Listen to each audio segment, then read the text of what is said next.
भाग 3 में आपका स्वागत है। भाग 2 में आपने जाना कि 13 दिनों तक जीवात्मा के उद्देश्य से पिंडदान क्यों आवश्यक होता है और 24 घंटों के पश्चात जीवात्मा घर लौटकर क्यों आती है। अगर आपको यह नहीं पता तो आप हमारी यह प्रस्तुति देखें। आज हम आपको बताएंगे कि 13 दिनों के पश्चात यमलोक के मार्ग के लिए प्रस्थान करने वाली जीवात्मा के साथ क्या क्या घटित होता है और उसके मार्ग में आने वाले 16 नगर कौन से हैं।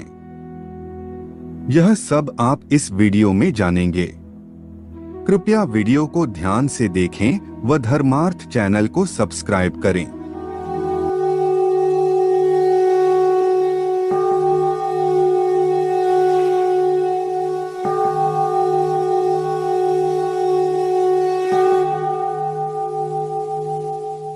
तेरहवीं के बाद जीवात्मा एक हाथ लंबा शरीर धारण करके भूख प्यास से पीड़ित यमदूतों के द्वारा महापथ यानी यमलोक के मार्ग पर चलाई जाती है। जो जीवात्मा पापी होती हैं, उनका मार्ग शीत, ताप, नुकीला, मांस खाने वाले जंतुओं से भरा और अग्नि से पर्याप्त होता है, और जो पुण्यकारी और सुकृति होते हैं उनका मार्ग सब प्रकार से सौम्य होता है। उनको उस मार्ग में कोई कष्ट नहीं होता। भूख और प्यास से पीड़ित उस जीवात्मा को नित्य यमदूत अत्यधिक दुख देते हैं। प्रतिदिन वह उस प्रेत यानी जीवात्मा को 247 योजन चलाते हैं एवं यमदूतों के पाश से बंधी और हा हा करके विलाप करती हुई वह जीवात्मा अपने घर को छोड़कर दिन और रात चलकर यमलोक पहुंचती है। उस महापथ में पड़ने वाले प्रसिद्ध नगरों के शुभ और अशुभ भोग प्राप्त करते हुए वह यमलोक को जाती हैं। इस मार्ग में क्रमशः याम्यपुर, सौरिपुर, नगेंद्र भवन, गंधर्व नगर, शैलागम, क्रौचपुर, क्रूरपुर, विचित्र भवन, बहवापद, दुखद, नानाक्रंदनपुर, सुतप्त भवन, रौद्र नगर, पयोवर्षण, शीताढ़्य और बहुधर्म भीति भवन नामक प्रसिद्ध नगर हैं। 13वीं के दिन यमदूत प्रेत को उस मार्ग पर उसी प्रकार से पकड़कर ले जाते हैं जिस प्रकार मनुष्य बंदर को पकड़कर ले जाता है। उस प्रकार से बंधा हुआ वह प्रेत चलते हुए नित्य हा हा का करुण विलाप करता है। वह कहता है कि मैंने किस प्रकार का कर्म किया है जो ऐसा कष्ट मैं भोग रहा हूँ। वह यह भी कहते हुए चलता है कि यह मनुष्य योनि कैसे प्राप्त होती है। मैंने इसको व्यर्थ में ही गवा दिया है। प्राणी इस मनुष्य योनि को बहुत बड़े पुण्य से प्राप्त करता है। जब यमदूत उसको अत्यधिक पीड़ित करते हैं तो वह बार बार अपने पिछले शरीर द्वारा किए गए कर्मों का स्मरण करता हुआ यह कहता है कि सुख दुख का दाता कोई दूसरा नहीं है। जो लोग सुख दुख का दाता दूसरे को समझते हैं वे कुबुद्धि होते हैं। जीवात्मा सदैव पहले किए गए कर्मों का भोग करती है।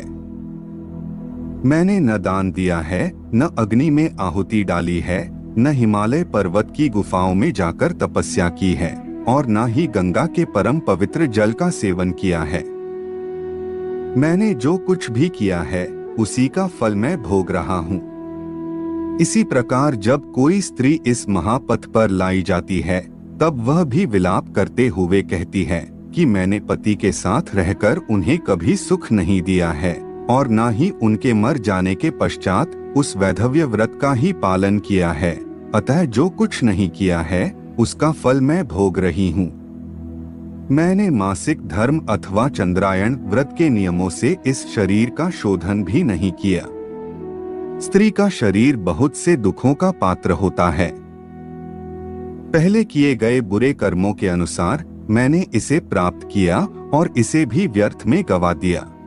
इस प्रकार जोर से रोते और विलाप करते हुए अत्यधिक दुखित जीवात्मा को 17 दिन तक अकेले वायु मार्ग में यमदूतों के द्वारा निर्दयता पूर्वक खींचा जाता है। अब हम आपको यमलोक के मार्ग में आने वाले नगरों के विषय में बता रहे हैं। 18वां दिन रात पूर्ण होने पर पहले वह याम्यपुर पहुंचता है। उस रमणीक नगर में प्रेतों के महान गण रहते हैं। वहां पुष्पभद्रा नदी तथा देखने में अति सुंदर लगने वाला एक वट वृक्ष है। यमदूत वहां पहुंचकर प्रेत को विश्राम करने का समय देते हैं। वहां पर प्रेत दुखी होकर अपनी स्त्री और पुत्र आदि सगे संबंधियों से प्राप्त होने वाले सुखों का स्मरण करता है। मार्ग में पड़ने वाले परिश्रम से थका एवं भूख प्यास से व्याकुल वह प्रेत वहां करुण विलाप करता है। उस समय वह धन, स्त्री, पुत्र, घर, सुख, नौकर और मित्र के विषय में तथा अन्य सभी के विषय में सोचता है। उस नगर में भूख प्यास से पीड़ित प्रेत को देखकर यमदूत कहते हैं कि कहाँ धन है, कहाँ पुत्र है, कहाँ स्त्री है, कहाँ घर है और कहाँ तू इस प्रकार दुख झेल रहा है। चिरकाल तक अब तू अपने कर्मों से अर्जित पापों का भोग कर और इस महापथ पर चल। यमदूतों के द्वारा इस प्रकार कहे जाने के बाद यमदूतों द्वारा उसे पीड़ा दी जाती है। तत्पश्चात स्नेहवश भूलोक में पुत्रों के हाथों से दिए गए मासिक पिंड को वह प्रेत खाता है। उसके बाद वहां से वह सौरिपुर के लिए चल देता है। उस नगर में काल रूपधारी जगम नाम का राजा है। उसे देखकर जीवात्मा भयभीत हो उठती है और विश्राम करती है। श्राद्ध द्वारा दिए गए अन्न और जल का वह उसी नगर में उपभोग करके दिन और रात चलकर सुंदर बसे नागेंद्र भवन नामक नगरी की ओर जाता है।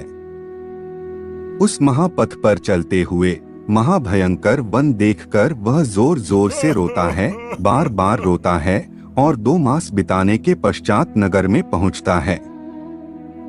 यहाँ वह अपने बंधु बांधवों के द्वारा दिए गए अन्न और जल को खाता पीता है। उसके बाद यमदूत पाश में बांधकर उसे दुख देते हुए पुनः आगे की ओर ले जाते हैं। तीसरे मास में वह गंधर्व नगर पहुंच जाता है। तीसरे मास में दिए गए श्राद्ध पिंड का यहाँ भक्षण करके चौथे मास में वह शैलागम नामक नगर में पहुंचता है। यहाँ प्रेत के ऊपर पत्थरों की वर्षा होती है। वहाँ वह चौथे मास में दिए गए श्राद्ध व पिंड को खाकर संतुष्ट होता है। इसके बाद प्रेत 5वें मास में क्रौचपुर जाता है। उस नगर में पुत्रों के द्वारा दिए गए 5वें मास के श्राद्ध पिंड को खाता है। तदंतर छठे मास में प्रेत क्रूरपुर नामक नगर की यात्रा करता है। उस नगर में छठे मास में पुत्रों द्वारा दिए गए श्राद्ध पिंड को खाकर उसकी संतृप्ति होती है, किंतु आधे मुहूर्त भर विश्राम करने के बाद उसका हृदय पुनः दुख से कांपने लगता है। यमदूतों से तर्जित होकर वह प्रेत उस पुर को लांघकर विचित्र भवन की ओर प्रस्थान करता है, जहां का राजा विचित्र है और यमराज का छोटा भाई सौरी ही यहाँ के राज्य पर शासन करता है। यमदूतों के द्वारा कष्ट दिए जाने पर वह प्रेत उस विचित्र भवन में श्राद्ध पिंड का उपभोग करता है। हमारी आज की प्रस्तुति यहीं समाप्त होती है। इससे आगे हम आपको गरुड़ पुराण के भाग 4 में बताएंगे। आज के लिए केवल इतना ही। जाने से पूर्व वीडियो को लाइक करें व चैनल को सब्सक्राइब अवश्य करें। तब तक के लिए जय जय श्री राम।